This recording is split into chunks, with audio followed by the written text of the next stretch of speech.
Okay, so hello, and if you're watching this later on the YouTube channel.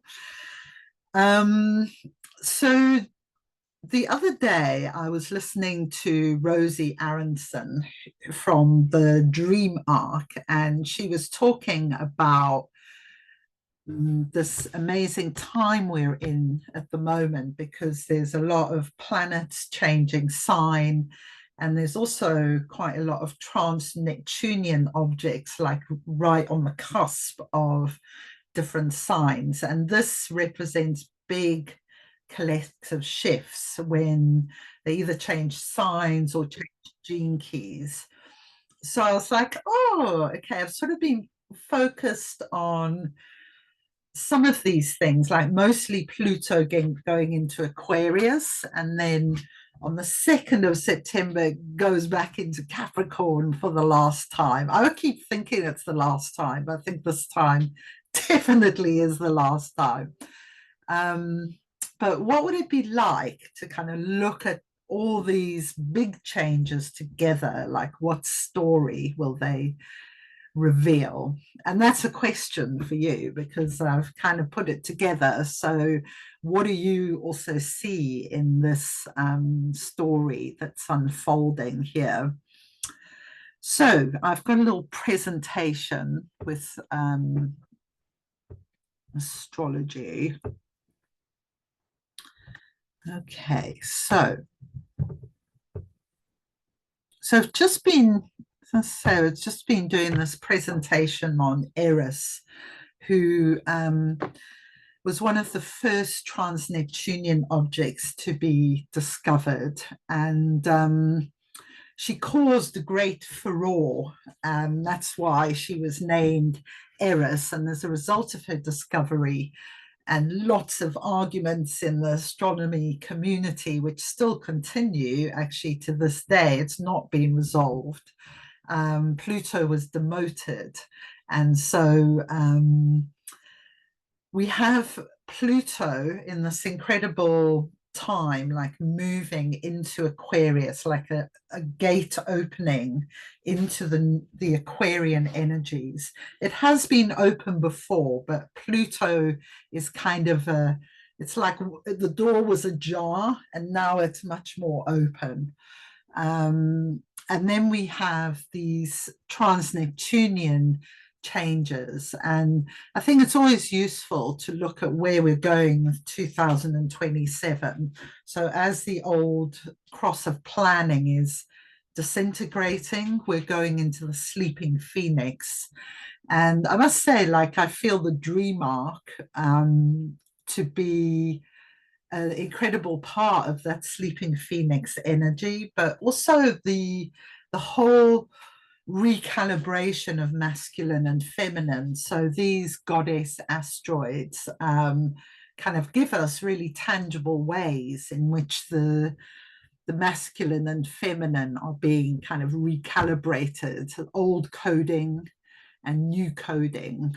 It's quite a useful, if you think of it like software, the old software is corrupted and bits of it are falling down, and this new software is coming in. Okay, um, so Pluto, for many years we thought it was the ninth planet, and then it turns out there's all these other bodies out there. So Eris became a dwarf planet, was named a dwarf planet, and Pluto, who's around the same size, was demoted. And so, our whole idea of our solar system completely changed with these bodies being discovered. And Eris is 3 times further away than Pluto, so it's moving very, very slowly in the heavens. And many of us will be born in 1, 2, or 3 gene keys, will be covered in our lifetimes. So there's quite intense energy in the sense that, say, like Eris, most of us will be born in 20, gene key 21 or 51. And so you have activations of a very specific nature going on. Okay, so I'm just going to run through them really and give you an idea of like what I have felt about them. Um, so Sedna and Mors Somna, I've been very tuned into them, and they have entered into Gemini in the past, at least in the past 3 months. And Uranus enters Gemini in July 2025. So you can see here it's actually at 27 degrees of Taurus. So it's coming aligned with the Pleiades stars. But then it's actually going to go into this long retrograde. So we don't actually get it coming into Gemini until July 2025.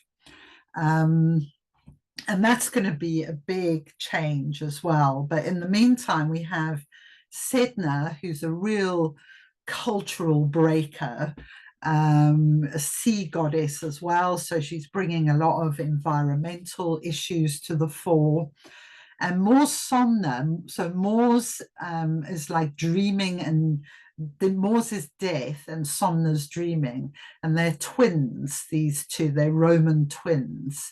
And so we have this, for me, a very sleeping phoenix energy of like the walking between the worlds of the living and the dead, the worlds of dreaming and altered consciousness through different brain waves that we might get through gongs or drums, instruments, and also substances as well, like ayahuasca or cannabis. So we see all these ways in our world in which this dreaming energy is kind of coming in. And Sedna feels like she's coming out of this deeply victimized state into the light, from the water into the air. Okay, so that's my thoughts on them. I'm going to go backwards, I think, actually. So Neptune is going to come into the was already in the 25th gene key here. So the 25th gene key is this crossover point between Aries and Pisces, which of course is the beginning and end of the zodiac as well. So it's a really important point in the zodiac. And Neptune will come into Aries on the 6th of April 2025. So that's the spring and summer of 2025 are going to be really interesting. And we have some different TNOs here. We have Manwë, who's like an archangel in the Tolkien books, who created the world through sound. And then we have Vada, who's his female counterpart, who's a elven queen, and she's crossing the galactic center. So Manwë and Vada, they're both from the Tolkien books. And they, as I say, they are together, they're a couple, and they create the new world together. So they're very exciting. And I feel 25 a lot in the field. I don't have gene key 25 in my profile, but I feel that universal love very present. There's another one there called Borosisi. Now, I've not worked with Borosisi. I just put it in there, but if any of you have, I'd be interested to know what your thoughts are on that. Okay, so then going backwards here, we have gene key 55 and Gong Gong, the water dragon. So I love gene key 55. It's part of the sleeping phoenix. The 59 is the programming partner. So these things, intimacy and freedom in relationship, feel like that's like the center of my life, really, to working on these themes as we approach the sleeping phoenix time, and definitely feel a really strong connection with water dragon. Living here at St. Michael's Mount, the dragons come across the water to my favorite place where I swim. And there's actually like a quartz dragon in the water. And as the tide rises, it disappears. And then you start to see its back and its head as the tide comes down. And then you can see the whole thing when the tide's completely out. So I've been really tuning into the water dragon, and like Sedna, it feels like a lot of the changes in the world are coming through salty water. You know, the more we can bless the sea and love the sea, play in the sea, it feels like really important that we do that, and in rivers, because rivers are going to the sea. So if we don't live near the sea, we can go to a river and bless the river and let it take its water into the sea. Okay, and then this one, Ixion, is really interesting. So Ixion is at 3 degrees Capricorn. It's been there for quite a few years. And so the story of Ixion is it's all about hospitality and kind of good manners, Ixion. So Ixion he goes to a king's house and he tries to steal his wife, basically. So he's very ungracious as a guest. He doesn't bring a gift. He actually tries to steal something. And he's given a second chance, which he messes up. And so he's put on a wheel. So you see him like all parts of him tied to the wheel of karma. So this is where my moon is at 3 degrees Capricorn. That's Jinky 10, line 6. And I've been working with Ixion a lot because I was traveling a lot. So I was staying in different people's houses in the last 2 years, but also a lot of people come and stay in where I live now, guests, and it's so interesting. It feels so important, actually, like the way we treat people as guests and also as hosts. And yeah, so Ixion encourages me to do things like buy a gift for the person I'm going to see, cook a meal for them, take them out to dinner, and really be generous in any way. It really brings us energy of generosity, whichever side you happen to be on. And there's this whole thing with Ixion about escaping the wheel of karma. And it does actually feel, I know it probably sounds a bit crazy, but these small acts of generosity somehow pull us out of that wheel of karma and that whole sort of place where money is kind of rules everything, and our own tightness and meanness kind of stops us being our best self. And it feels connected with Jinky 25, actually, and that shadow of constriction of the heart, and then the universal love, and like getting into the flow of abundance, being the flow of abundance. That's what I feel like Ixion is pushing us into. Okay, and then the final one I was going to mention here is Haumea.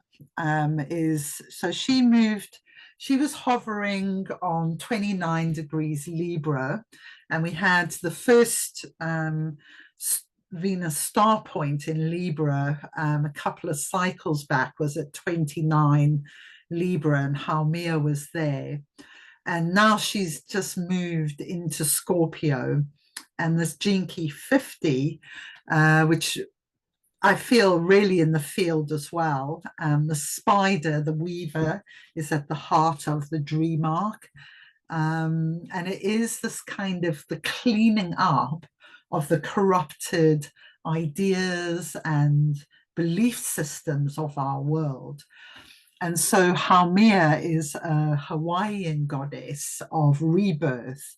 And for me, she feels like this concept of new earth arising. So the way I experience that is new earth is arising as a new energy body. So things exist first on the other planes of reality before they manifest in the third dimension. And so already the matrix of the new earth is here, it's all around us, and we can activate new earth by seeing it, by living it, by living in abundance, and living in honoring of all of life. It feels like we kind of make new earth stronger. New earth becomes our reality rather than this kind of diminished, constricted, ooh, we have to fight each other to survive. That's the corrupted data that is going out, and this new way of living together, sharing the planet, all these kind of visionary things some of us have been holding for many years. It feels like that is what's coming. But I don't know if it'll come in my lifetime, but it feels like that. This is what I feel the universe is shaping anyway. Um, so yeah, I'm going to hand over to you guys and see what you think of all of that. If you want me to put the chart back up again, I can. Or just what's your spontaneous idea of that? Mm. Celestia, she's another one I love. Yeah. Yeah. So my feeling is, it feels like my reality now. Um, I've had experiences of something before it becomes matter in my hands. I know it in the other realm, and this is really deep things. And I know it in the other realm, and then it comes into my reality. And it's happening. I like all the time. And of course, I understand when I see these asteroids. I've heard of Izon, whoever his name is. I'm gonna have a phonetic problem. Doesn't matter. That's just me. My Chiron sits on it. And my Chiron is in sextile to my grand water trine. So my Chiron is 3 Capricorn. So, and I've been, before I came in the call, I was talking to Allison, and I'm thinking about this hospitality. I'm feeling it. I'm like, oh, I could live with this person, could live with that person. How can I get someone in here? Because I need to get back to some other people I've spent 30, 40 years with. I want to be in their physical presence. And I'm feeling that, and I'm seeing it coming to me and feeling the energy pulling from their hearts, to mine. The other thing, okay, the spider is, yeah, I have the spider. I had a spider totally, after I left the dream arc, go outside and see a web connect to the angel's wings in my garden. Every time I leave dream arc, I have this knowingness that just leads me to something that's so visionary. Every time I leave, I had the wren come in when I had the bird fly in around the dream arc book, the dream gene key book. It was the wren. I bring it into the dream pod call about the wren story. The next morning, the eagles on my flagpole. And in the dream arc, if you read about the wren, that the eagle had the wren was under the eagle's wing, and the wren was the one that was crowned the king of birds, not the eagle. I mean, this is what's happening to me. So I just feel I have done so much work to get here. My heart is open. And, I'm just finding my way on this 5D earth of me, and not my personality at all. Me, how I am with the world. The other thing was Gong Gong is sitting on my north node. 5 Pisces, my north node's 3 Pisces.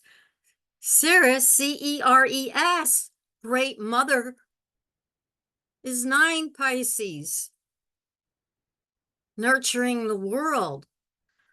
I had the turtle come in as a guardian, who is the great mother, the 13 moons on her back.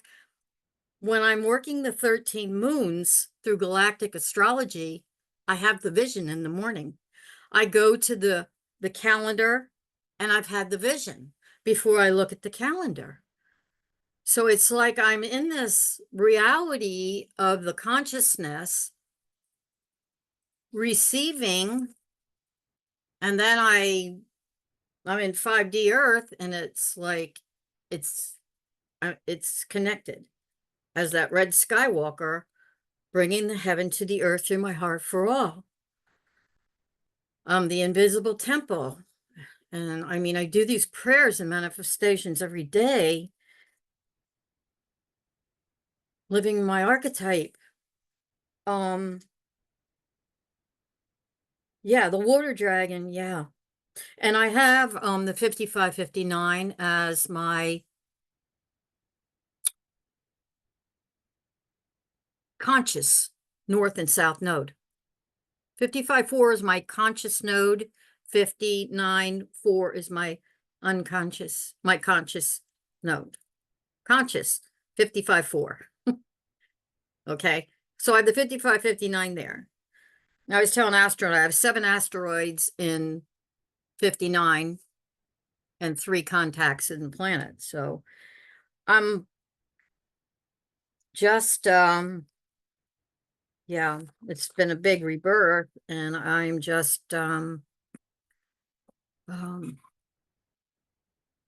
feel the grounding of, no, I'll be guided.